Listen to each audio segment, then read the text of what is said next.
Coming into today for NJIT, Becker Cyberski had never started a game collegiately and he had never played more than 3 innings. Both have changed today. He's gone for 4 and counting in career start number 1. 3 strikeouts to 2 walks. Has only allowed the 1 run on 5 hits. We'll be facing the 9-1, 2 hitters in the order for UMass Lowell, starting with Braden Calley, who had a hit in his lone at-bat back in the 3rd. Chance and Scott to follow. First pitch is high and away for ball 1.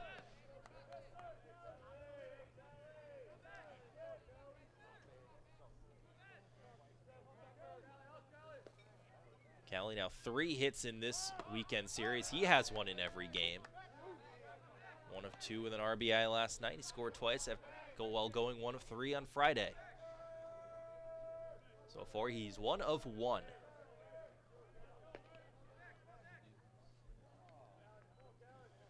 He's also part of a baseball family. Nice placement there by Cyberski to jump back in front of the count, 1-2.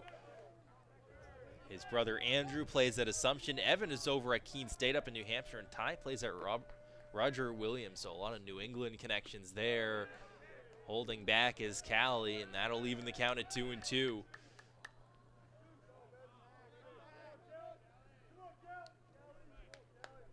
Business major, another player on this team who not only came to UMass Lowell for the baseball program, but for the academics as well. Down low towards the dirt, will bring the count full at 3-2. We haven't seen a ton of full counts since earlier on in this game. CU wins this battle here in the bottom of the 5th. The payoff pitch up high for ball 4, and Braden Calley will trot over to first. 3rd consecutive inning for the Riverhawks where a runner has reached. But again, you look to who is stranded. They've only scored once, and that change here in the 5th. Cal Chance, 1 of 2. He hit last time up in inning number 3. He's got some help here with no outs.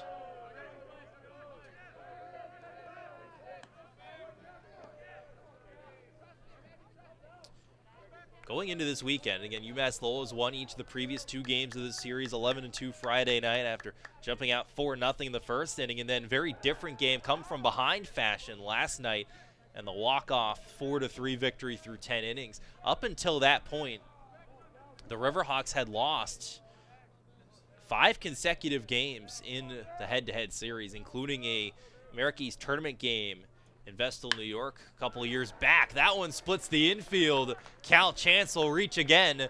And once again for UMass Lowell, 2 up, 2 base hits. And I think that's going to prompt a mound conversation with the starter, Cyberski. And will this prompt the change?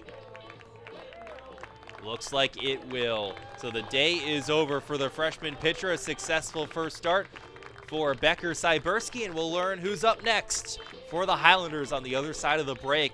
Bottom of the 5th, 7-1 NJIT on America East TV. A homecoming on the mound here for NJIT. It's the redshirt sophomore Tate Reardon, who hails from the Commonwealth of Massachusetts out in Whitensville. Tall frame on the mound, 6'5", 225, making his 12th appearance this season. As 6.23 ERA, he's thrown 18 strikeouts to 12 walks through just under 22 innings. He last pitched against Binghamton on April 5th. He threw a season high in innings that day. 5 innings, he had 2 strikeouts, 3 hits, but no runs in that span. He's someone that Robbie McClellan has highlighted as being one of their top relievers. He's played well out of the bullpen this year. 14 appearances out of the pen last year. This is his 12th this season. First pitch is to Zachary Scott for strike 1. Reardon played his high school ball at Blackstone Vocational Tech High School. Struck behind, foul over the netting. Watch out. Nice count, though, the start coming in, 0-2. Reardon has a record of 1-4. He also has recorded a shutout this year, which came in that Binghamton game, at least when he was in.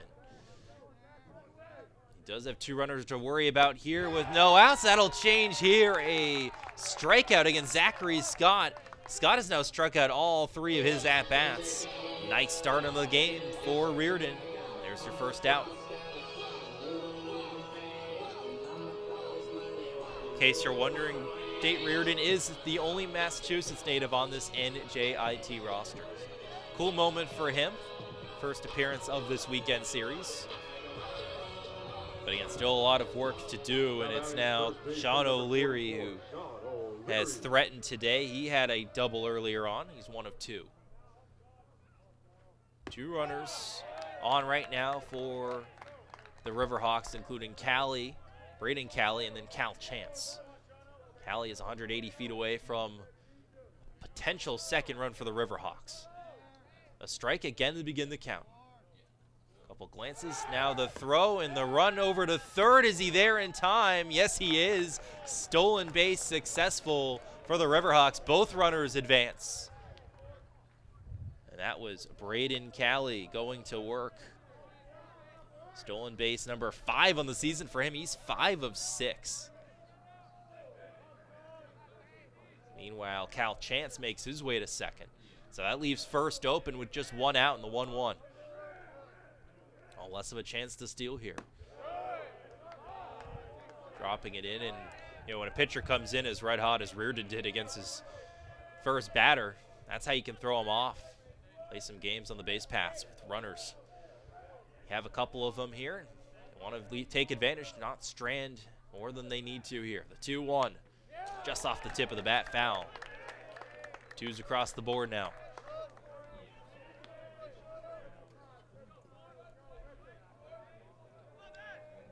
Actually goes down as a double steal, so Cal Chance, that's his 7th of the season. He's 7 of 7.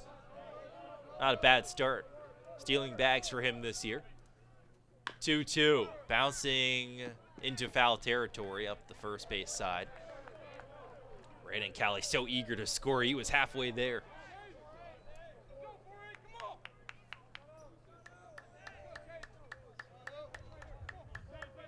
O'Leary. Talk to Nick Barisi, high ceiling offensive player. He had a slow start to his standards this year. That's despite starting the year on an 8-game hitting streak. Maybe more towards that second act to begin the season, perhaps. But so much trust from the coaching staff and him. Tell him just stay consistent, don't overcompensate. And as he said, such a comfortable swing at this portion of the season. Hard to get him out.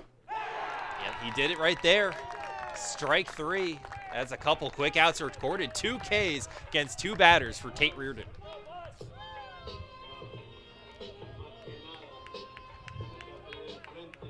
For reference, Zyberski had only recorded 3 strikeouts the whole game. Up until that point, that's 2 against 2 batters for Tate Reardon in relief. Now it's Carlos Martinez. Very dangerous hitter over the years for UMass Lowell. Now 2 outs, but 2 runners in scoring position. First pitch to him, he holds back.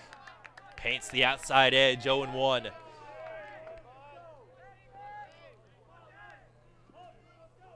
Tate Reardon trying to get himself out of a jam. It was no outs, 2 runners when he took over. The pitch down low into the dirt. The ball gets away from the catcher. Braden Cali goes home, and they're going to let him. It's 7-2 Riverhawks on the wild pitch.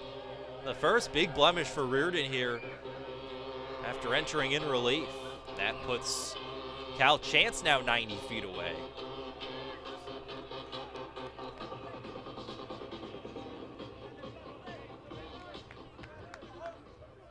Cali got on, he walked, he stole a bag, and now he gets home. Can the Riverhawks find more where that came from? First run since the first inning. Reardon delivers the 1-1. Got ahead of him that time. Speedy fastball for strike 2.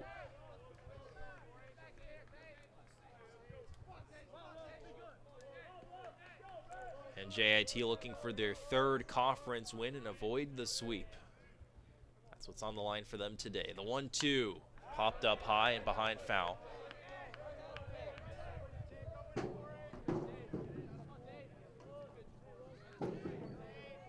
A couple fairly young players, although redshirt sophomore, you've been around for a while at that point. One win for Reardon this year came against Bryant on March 27th.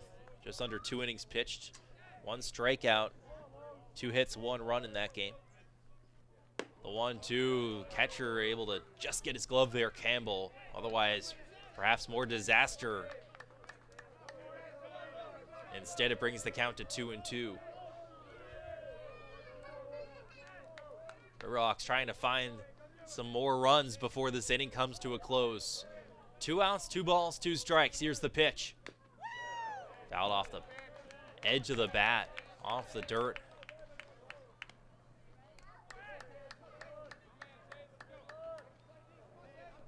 Beautiful Sunday afternoon game 3 of a 3-game series here at Latcher Park.